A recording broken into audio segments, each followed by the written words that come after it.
আমার মনে হয় না এর চেয়ে সহজ আমের কোনো আচারের রেসিপি হয়। আজকে যে আচারটা তৈরি করে দেখাবো সেটা হলো কক্সবাজারের বিখ্যাত বার্মিস আচার। তেল বা রোদে দেওয়ার ঝামেলা ছাড়াই এটা তৈরি করা যায় এবং এটা দীর্ঘদিন সংরক্ষণ করা যায়। সংরক্ষণ পদ্ধতিও খুব সহজ। তো চলুন চলে যাচ্ছি একবার রেসিপিতে। এটা তৈরির জন্য আমি যে হাঁড়িতে এটা তৈরি করব সেখানে আমি প্রায় বড় 6 থেকে 7টি আটিয়ালা আম নিয়েছি। যে আমের আটির দিকটা একটু শক্ত হয়ে গেছে সেগুলো নিয়েছি। শক্ত আটিয়ালা আম নিলেই বেশি ভালো হয়। আমগুলোকে আমি এরকম লম্বালম্বি ভাবে এরকম শেপের কেটে নিয়েছি। অবশ্যই এভাবে কেটে নিতে হবে, খুব বেশি পাতলা করা যাবে না। আমি একটি পাতলা করে কেটেছি আপনাদের দেখানোর সুবিধার্থে। তো ওরকম ভাবে পাতলা না করে এরকম একটু মোটা রাখবেন, তাহলে একেবারে গলে যাবে না। আর আমগুলোকে আমি 2 ঘন্টা লবণে ভিজিয়ে রেখেছিলাম এবং এটা একটি ঝাঁঝরে ঝরিয়ে দিয়েছিলাম এবং এই আম থেকে এক্সট্রা পানি বের হয়েছে সেগুলোকে ফেলে দিয়েছি। আচ্ছা, এটাকে আমি কাটার পরে ধুইনি এবং লবণ দেওয়ার পরেও এটা ধুইনি। এবার এর মধ্যে আমি দিয়ে দিলাম 1/2 কাপ পরিমাণ চিনি। এবার দিয়ে দিচ্ছি সামান্য একটু লবণ। যেহেতু আগেই মেখে রেখেছিলাম লবণ, তাই এক্সট্রা করে আর বেশি লবণ দেওয়ার কোনো প্রয়োজন নেই। এবার আমি চিনির সাথে আমগুলোকে একটু ভালোভাবে কচলে মেখে নিচ্ছি। একটু মেখে নিলেই হবে। তো এটা এবার রেস্টে রেখে দিব এবং চলে যাচ্ছি মশলা তৈরি করতে।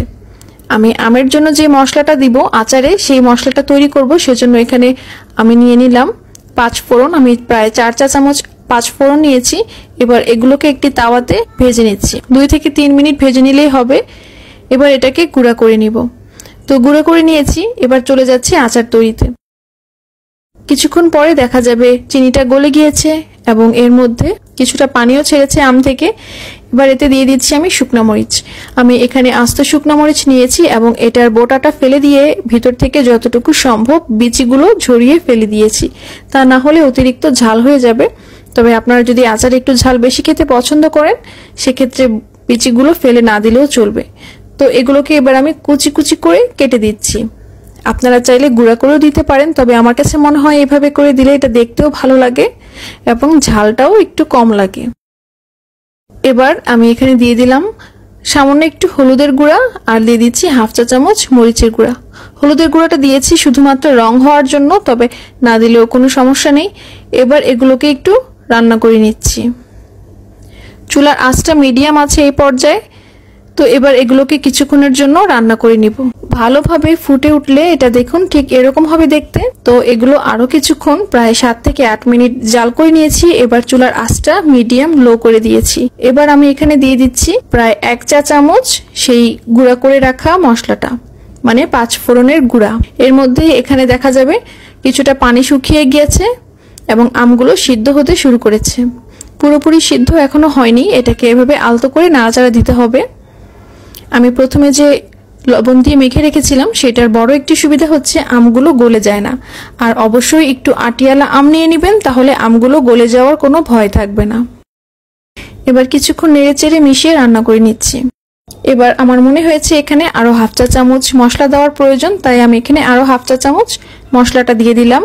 দিয়ে আবারও খুব ভালোভাবে নেড়েচেড়ে মিশিয়ে নিচ্ছি। প্রায় আরো 5 মিনিট রান্না করার পরে এর মধ্যে দিয়ে দিচ্ছি আমি 1 টেবিল চামচ হোয়াইট ভিনেগার অথবা সিরকা। সিরকাটা দিলে আচারটা অনেক দিন পর্যন্ত ভালো থাকবে। আচ্ছা, এবার দেখা যাচ্ছে আচারটা সিদ্ধ হয়ে কিছুটা ট্রান্সপারেন্ট হয়ে গেছে। আপনাদের কাছেও ঠিক এরকম হবে। আপনারা ভালোভাবে লক্ষ্য করলে বুঝতে পারবেন কোনো একটা টুকরাও কিন্তু গলে যায়নি। আচারটা খুব সুন্দরভাবে হয়েছে। এটাকে এইভাবে রান্না করতে হবে। নেড়েচেড়ে মিশিয়ে প্রায় আরো কিছুক্ষণ রান্না করে পুরোটা শুকিয়ে নিব। 7 থেকে 8 মিনিট রান্না করে নিয়েছি। দেখুন কতটা সুন্দরভাবে পানিগুলো সম্পূর্ণ শুকিয়ে গেছে এবং আচারটা আলাদা হয়ে গেছে এবং কোনো পিসই কিন্তু গলে যায়নি। এটা হচ্ছে এই আচারটা বানানোর সবচেয়ে বড় সুবিধা। এবং আচারগুলো সম্পূর্ণটা ট্রান্সপারেন্ট হয়ে যায় এবং দেখতেও কিন্তু খুবই ভালো লাগে। এই আচারটা কিন্তু একেবারে নষ্ট হয় না। খুব সহজে সঠিকভাবে সংরক্ষণ করলে কখনোই কোনো আচার নষ্ট হয় না। এবার এগুলোকে চুলা থেকে নামিয়ে সম্পূর্ণ ঠান্ডা করে নিব। সম্পূর্ণ ঠান্ডা করে আমি একটি পাত্রে ঢেলে নিব। অবশ্যই এগুলোকে সংরক্ষণ করার জন্য কাচের বয়ামে নিয়ে নিতে হবে। আপনারা এটা সংরক্ষণ করার জন্য একটি পরিষ্কার কাচের পাত্র নিয়ে তাতে সংরক্ষণ করবেন এবং এটা রোদে দেওয়ার কোনো ঝামেলাই নেই। তবে আরো ভালো থাকবে যদি সেটাকে ফ্রিজে রেখে সংরক্ষণ করেন।